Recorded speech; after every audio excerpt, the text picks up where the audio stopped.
In life, there are two types of people that are the most to blame, perhaps, for the state of the world. There is the rich intellectual who is given credit more because he is rich, because of his privilege and his network, than for his intellect. And then there is the intellectual who is not wise and doesn't practice morality to an acceptable degree, at least. And they're known for their intellect. You know, not necessarily because they're rich and this and that, as some of these people are. And they meet together. And these Rockefellers who are like, oh, you're so smart, you're a Rockefeller, automatically, no matter what, they're seen as smart. You know, people like that, they meet with these Ivy League people who quite often come from the lower levels of society, ironically, the same places where they target their eugenics. And they're the intellectuals that give them the good ideas, okay? And, you know, at the end of the day, you know, these good ideas, really, they're bad ideas. They're, you know, they're ideas that help them do the wickedness that they do. So when you talk about nature, God speaks to us through the righteous indignation of good men. And gang stalking and persecution creates the situation for God to come. If you were to do a ritual to summon the message of God, what would it include? It would include hypocrites preaching a false gospel, which would agitate the Spirit of God, right? It would include, you know, brutes, people who kind of mimic and mock different ideas of demons and Satanists that are popular in folklore and you know, contemporary society. You would see, you know, satanic sex and homosexuality and promiscuousness and so on. You would have these certain elements that we see in society, okay? And then you would go out of your way to find the most righteous, you know, person that really embodies the characteristics of a man of God, you know, a very masculine, heroic kind of figure, okay? And you say, hey, for the same reason there's an order in heaven, is the same reason God's going to get more pissed off if we persecute him, okay? It's like when Jesus said, forgive them, God, for they know not what they do.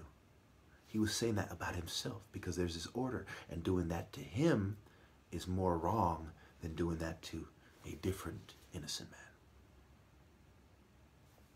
man. So then they would find this person, and what kind of a person would he be? He would be a martial artist who has a natural ability to unite the black community. It's safe to say that every famous person is more or less doing what they want them to do. So the biggest threat to the system is someone who is not famous. Someone, say, who can beat them at martial arts, who crushes them at debates, who even with falsified evidence and covert drugging cannot come up with a more powerful argument than he has drugged, high, you know, and agitated. So just like with martial arts, you know, where you start off wrestling as little kids, you move on to fist fights in high school, and hey, being a fighter is cool. And if you ever mature, you know, you move on to, let's get to the point. Whoever gets who first with one masterful blow. Because now that I've been training these motions and dodging and being able to deliver a blow, the highest level of that is to deliver a masterful blow. And it boils down to, you know, the martial artist is going to then end up carrying a knife in contemporary society. You know, let's just get to the meat of it, right? Now, any problem I have with somebody, you know, I can solve it quickly. And in certain situations, I can even solve it if they have a gun, okay? And I'm allowed to carry this knife. It's legal, it's consistent with my morality, and it's something I can use my transferable skills, you know, on effective, you know, with you know, I can use with my transferable skills. So when you look at this, then you just naturally, when you follow the natural progression of martial arts thought, you know, little kids wrestling on the playground, and wrestling in grade school classes, fist fights in high school, and then higher thought, outmaneuvering that. See, I don't want to get touched in the first place. The pure white gi of the capoeira, the white gi of the martial artists, to remind them, to strike them first and have a flawless victory is the ideal state of a martial artist. Not to be a brute fighting in the cage for entertainment, or putting on a show.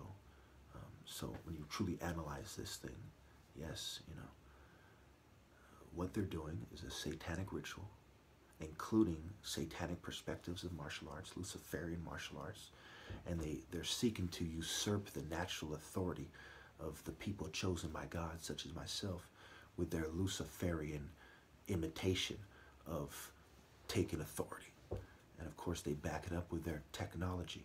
They don't back it up with scripture. They don't back it up with natural applications of war energy.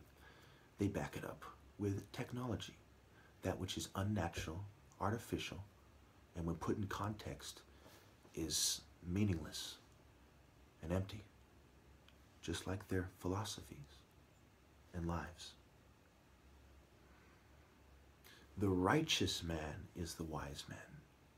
The Bible plays out the fool as the unrighteous man. They are one in the same. And notice that the fool is in the court, putting on a show for the king. The jester, the fool.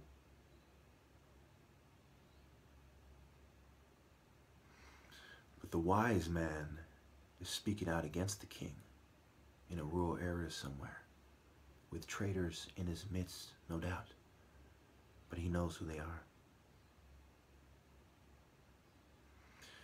The scientist can be intelligent, but because of his pursuit, naturally, he cannot be as wise as the martial artist.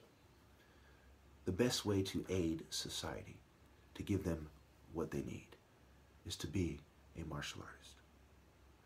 Martial arts, in its pure form, in its light form, is the pursuit of perfection of society, to perfect oneself. But of course, you have other philosophies who would say transcend society and perfect yourself. But I would say rise like David, and that which you do for the least of your brethren, like Jesus, and defy the Babylonian order like John.